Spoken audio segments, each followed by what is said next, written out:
Hi, my name is Rich Maltzman, and I'm here at ipma 2014 in Rotterdam. At least virtually I am.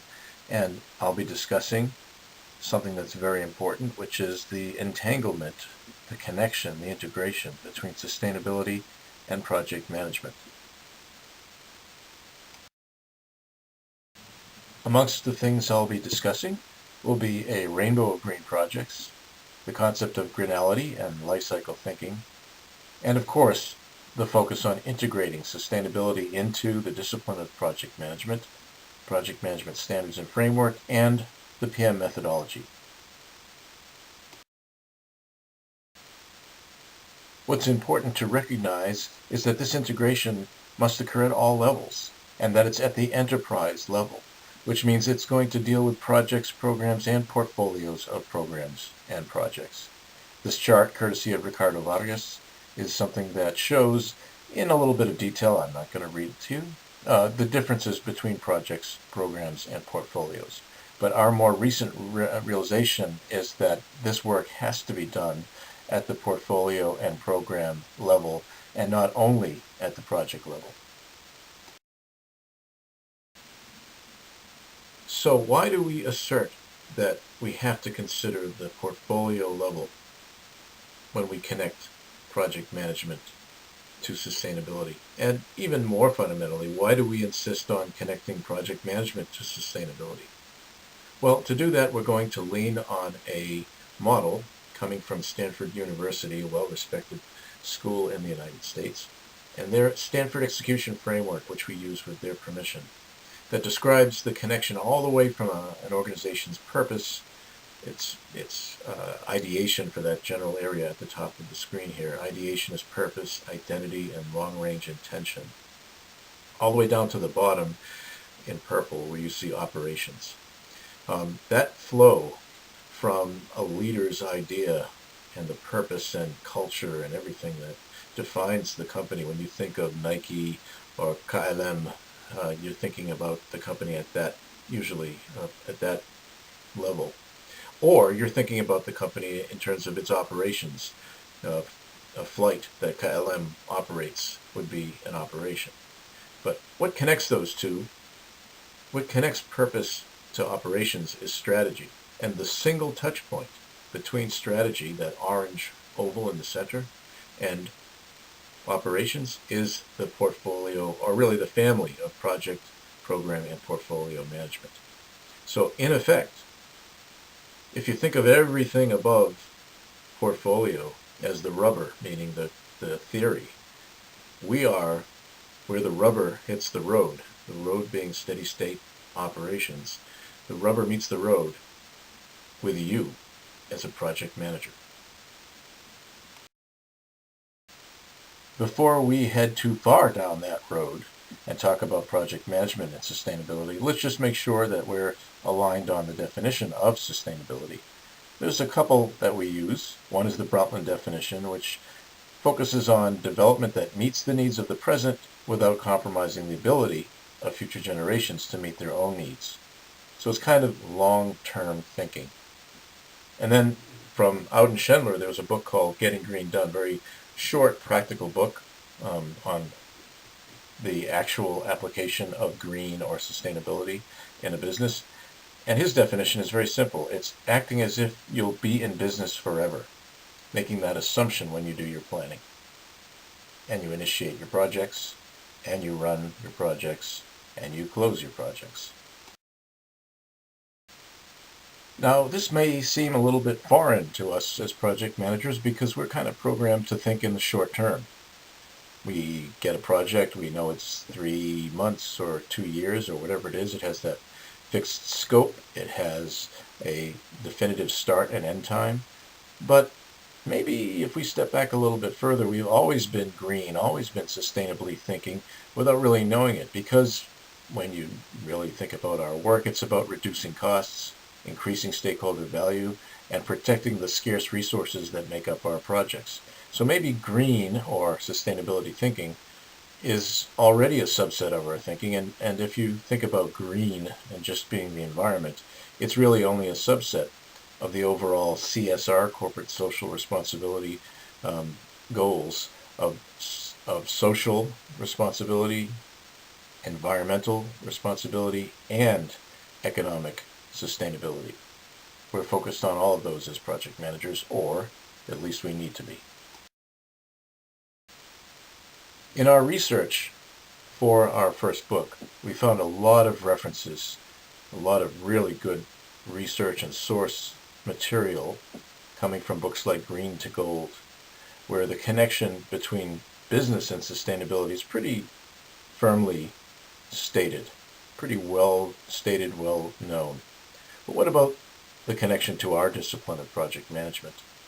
We actually found a great quote from Marvin Odom, who's the president of Shell Oil, in an interview with MIT, university nearby to us in Cambridge, Massachusetts, and their Sloan Business School, along with the Boston Consulting Group. There's several documents that we can provide you links with, but this is from one interview where he singles out and calls out the project managers in terms of sustainability being important at that level. And I'll just jump down to one pull quote. He says, "You have to do this work up front. What the president of the company, what I have to do as the leader is push the education and the thinking of our project managers, our project developers in that direction." So he's literally calling out project managers in particular as the people who implement sustainability thinking, sustainability risk identification, as the key people in the company. So, what is sustainability in project management? Well, we're very strongly asserting that it should not be, cannot be, must not be a separate new knowledge area, but rather it has to be intertwined with the project management knowledge areas that we have. Whether you use PMI as a framework or anyone else as a framework, really the key is that sustainability has to be threaded through the very fiber of our being when it comes to doing our work as project managers. And as a basis for this, we've got kind of a version 2.0 of the 5 assertions, which were the basis for Green Project Management, our book, which happened to win the Cleland Award in 2011. And here they are. Here are the 5 assertions, updated in 2014. Number 1, doing the right thing helps the project team do things right and helps create shared value.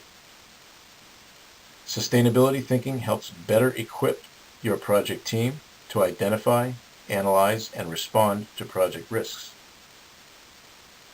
Number 3, embedding sustainability thinking into projects, programs, and portfolios helps the project and the product of the project, and thus the enterprise.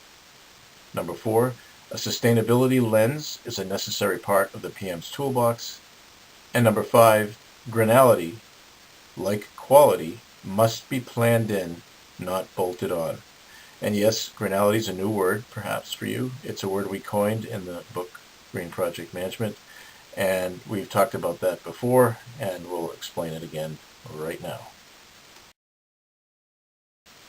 So here is that view that we have of this new word, granality. First of all, we came up with it because a lot of people were kind of forcing the use of the word green in places that it didn't belong and using it in ways that didn't make sense in English. So we made up a new word to express what we wanted to express, this concept of greenness, if you will. And we did it by merging the words for green and quality to get granality, because the aspect of quality is the one we wanted to add to green.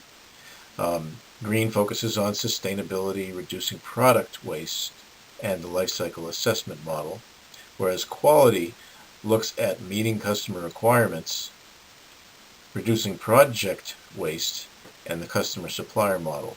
These are parallels to each other. I won't go into detail. We have an entire course on this, but this is this concept of combining the aspect of quality that it's embedded in all we do, and it's about the inherent characteristics that meet customer requirements, and green, which is about inherently doing things that are right in terms of long-term thinking. Those two are merged into the word granality and expressed just that way.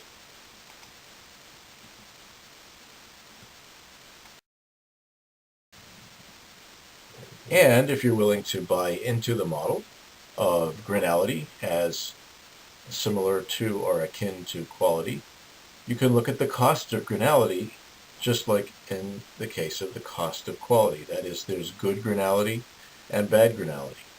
And there's a cost to poor grinality and a cost to good grinality, but the costs of poor grinality, if you don't take care of the good grinality, significantly outweigh the costs of good grinality, and therefore it makes sense to make those expenses. For example, in the case of poor grinality, something goes wrong and you don't have that long-term thinking in your project. Internal failures are things like waste, cleanup, rework, and morale issues. People don't like to work in a company where it's perceived that no one really cares about CSR type issues. Lots of studies show that. Also under poor grinality, external failures, fines if you're violating regulations, lawsuits, lost business, and once again, morale issues. Now, the failure, that is the oil leak, the hazardous chemical, the product that's producing a non-sustainable ongoing product, these are causing morale issues within the company. So that's a cost of poor grinality.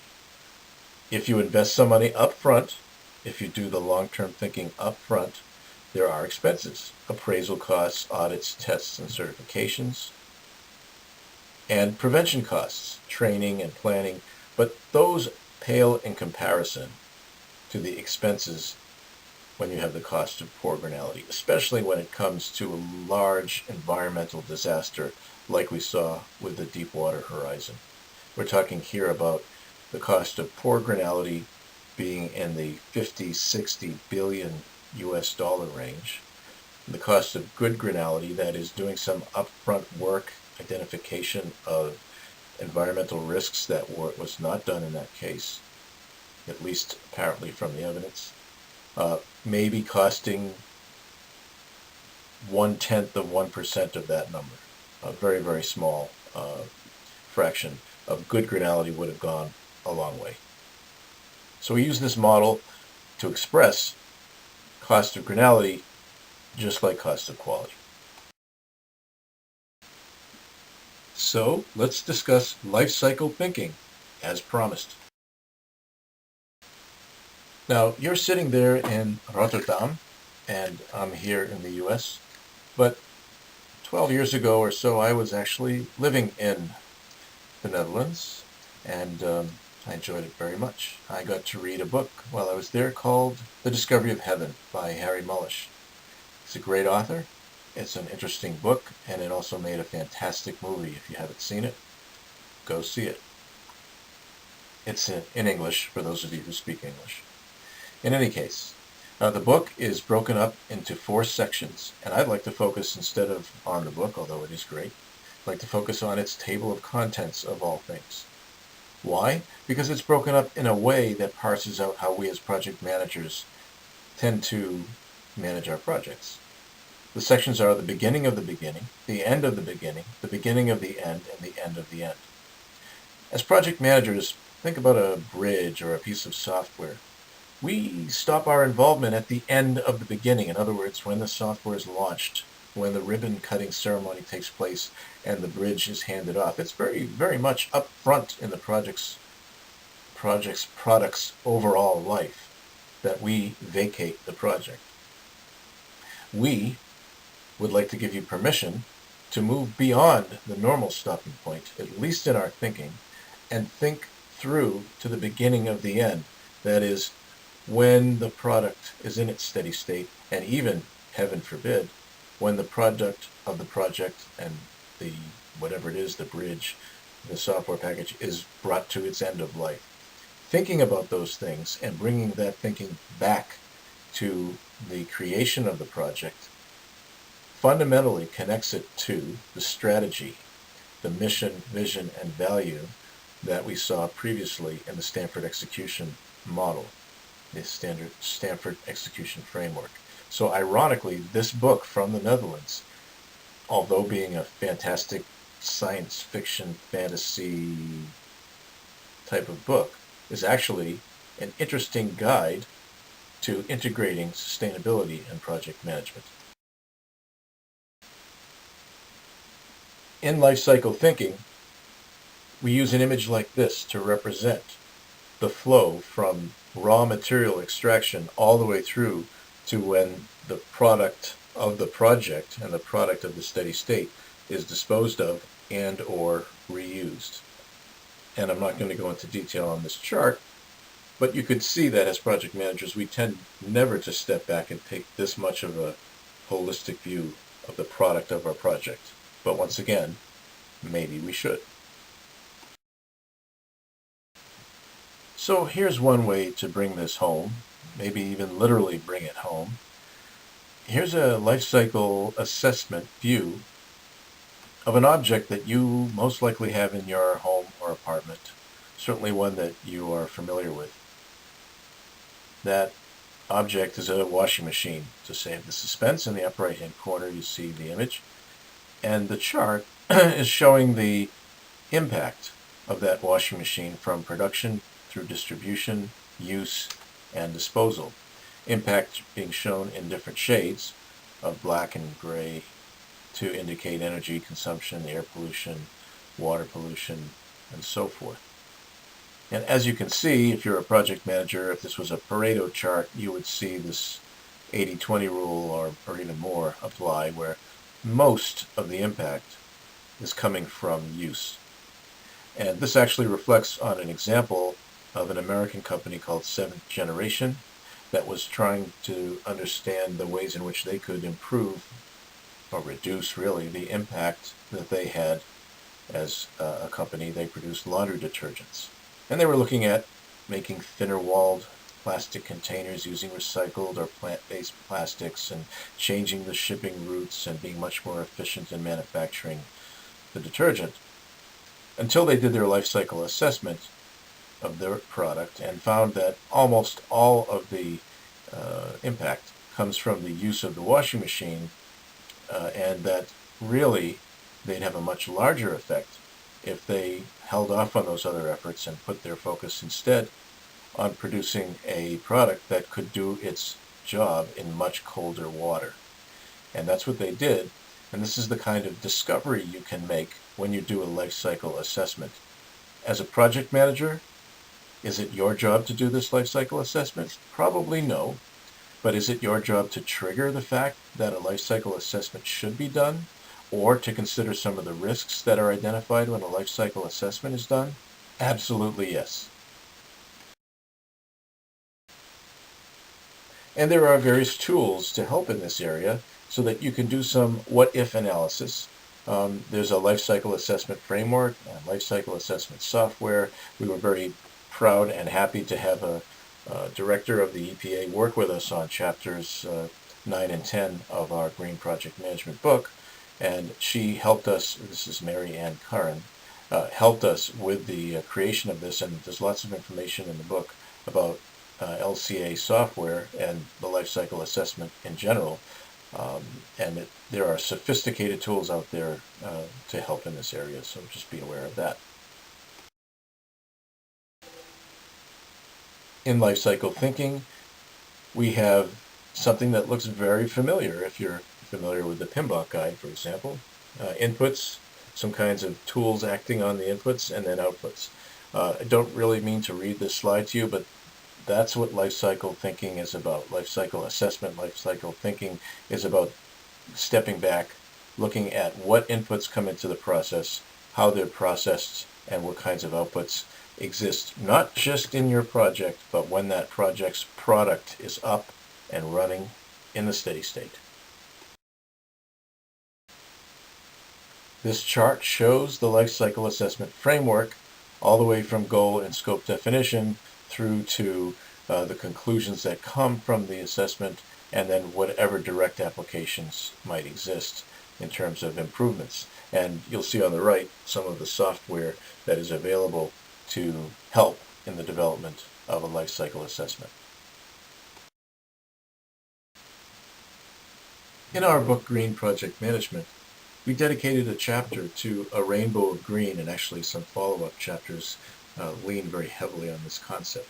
And this is a concept that says projects vary all the way from green by definition projects like a wind farm, where that's clearly the focus of this project, to save a species, to create a biofuel plant, to integrate a sustainability program, to create a wind farm. These are green by definition.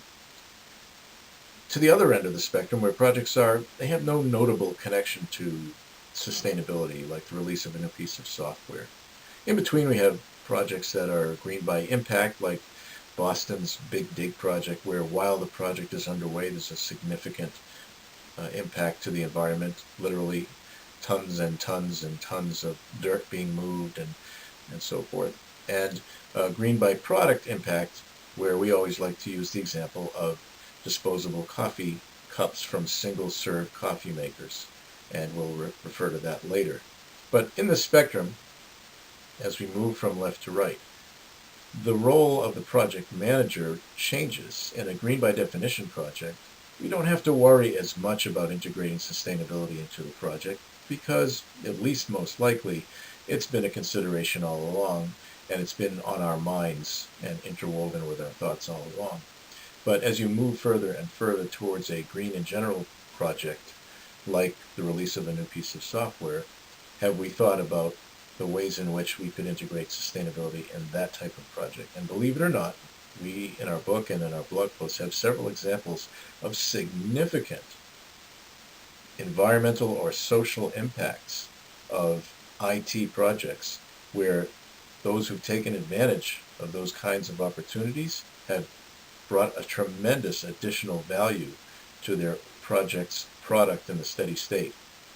And in some cases, having an impact on the environment, like removing the equivalent of all of the vehicles from the streets of San Francisco, if you take into account an IT project taken on by a consortium called Green Touch.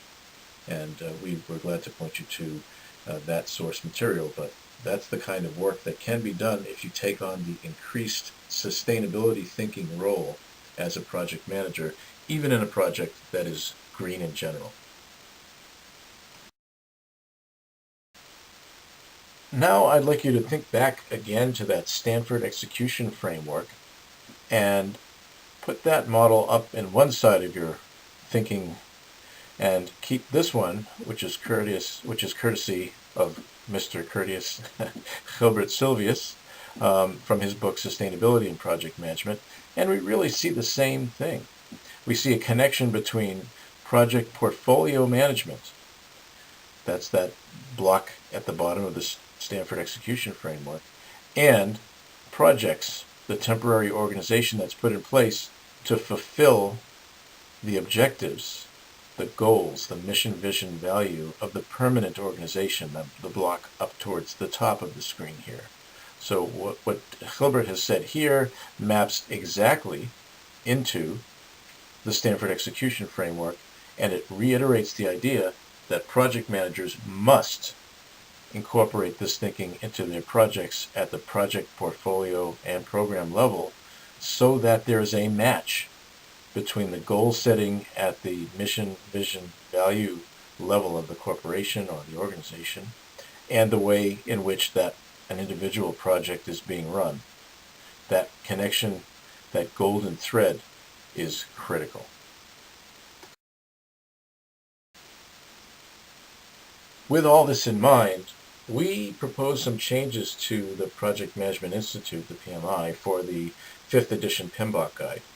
And thinking as we did at the beginning of this presentation, we felt it should be integrated throughout. We did not want a new knowledge area on sustainability or on green. We felt that, like ethics or even like quality, it should be peppered throughout the entire book where appropriate, where most appropriate. And that's really where our heart is at now in this presentation. It's to work with you all in this conference to try to pull all the possible touch points together and make changes to our framework, to our standards, so that this becomes inherently part of our thinking and not any new standard.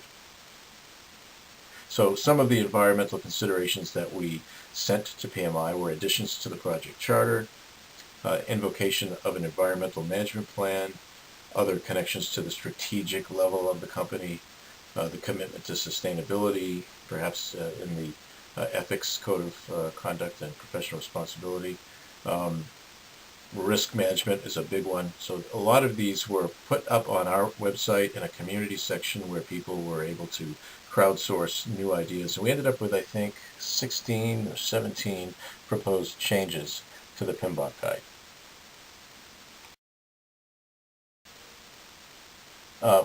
You're probably wondering what happened with that submission. It turned out that most of the changes were considered acceptable but were deferred and will hopefully be in the 6th edition. We were not pleased with the fact that they were deferred, but at least they were not rejected. And one of the changes actually did go through, one that includes the environment in enterprise environmental factors, which seemed like a no-brainer, but it finally went through. When we talk about some of the touch points, here's an example: procurement management.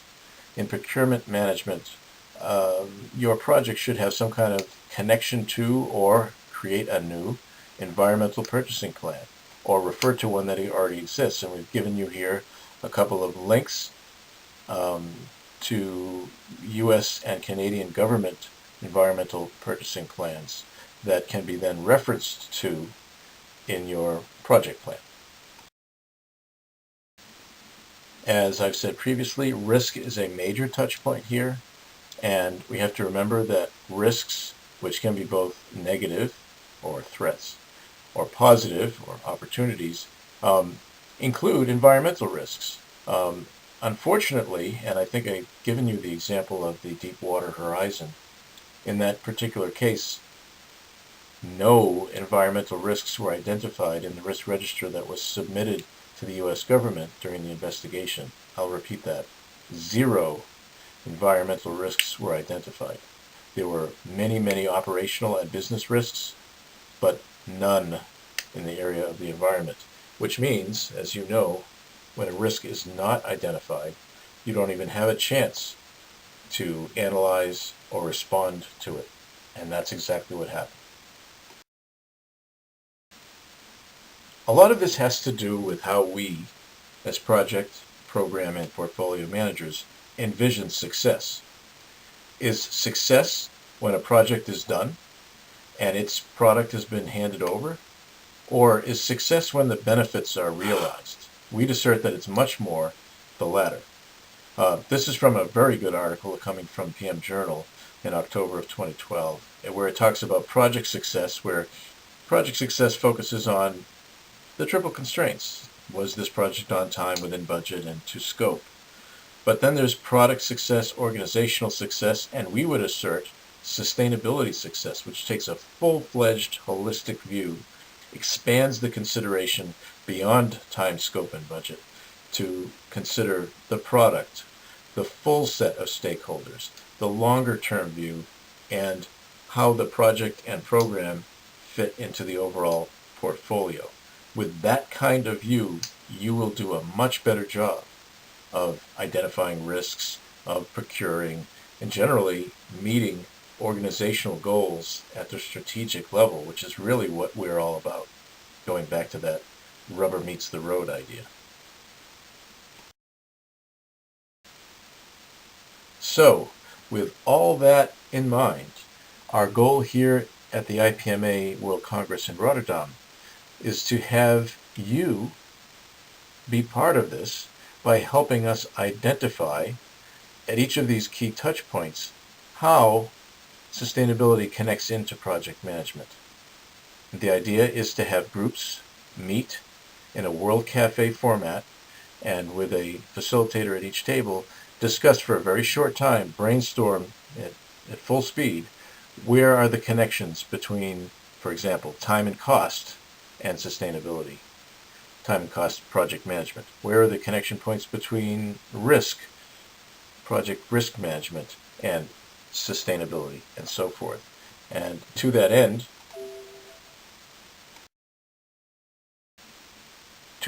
we've developed a series of question starters, we call them, for each of these tables, and your facilitators will guide you as to how to move around between tables. But each of these tables will have some starter questions that will help you brainstorm ways in which risk, for example. This is the risk table example. How risks would connect with sustainability in a project, the product of the project. So, for example, what threats arise when triple bottom line considerations are ignored? What opportunities are missed when they're ignored? How can we improve CSR-oriented risk identification, analysis, and response? And for starters, you can look at some resulting operations when this hasn't been done. And we use the example in the US, we have the Keurig coffee maker, where the K-cup is the outcome of brewing a cup of coffee. And when that K-cup is used and you're done with it, you're not really done with it because it can't be recycled. And Keurig is owned by Green Mountain Coffee, a very green-minded company, which found a disconnect between its CSR mission, vision, and values and this product. Even though it was economically successful, we're talking about 13 billion of these non-recyclable K-cups in landfills in the United States. That's one example of a starter. And another might be just to think about the project's portfolio context and the mission, vision, values of any organization when it comes to risk identification, analysis, and response. So each table is going to talk about these things. It's going to help us generate these touch points. And with your permission, of course, we'll even use this in our upcoming book, which is about sustainability at the project, program, and portfolio level, and realizing benefits from sustainability. Benefits, yes, to the planet, yes, to society, but importantly, to the organization itself. Thanks for your attention. Oh, by the way, if you'd like to reach out to us, here are some ways to reach EarthPM. We're very approachable. And here's contact information in terms of email, our website, which has a 500 plus blog content on it, blog post content. We tweet, and we also post on Facebook. So thanks again for your time. Enjoy Rotterdam. Wish I could be there. And tot ziens. Dag.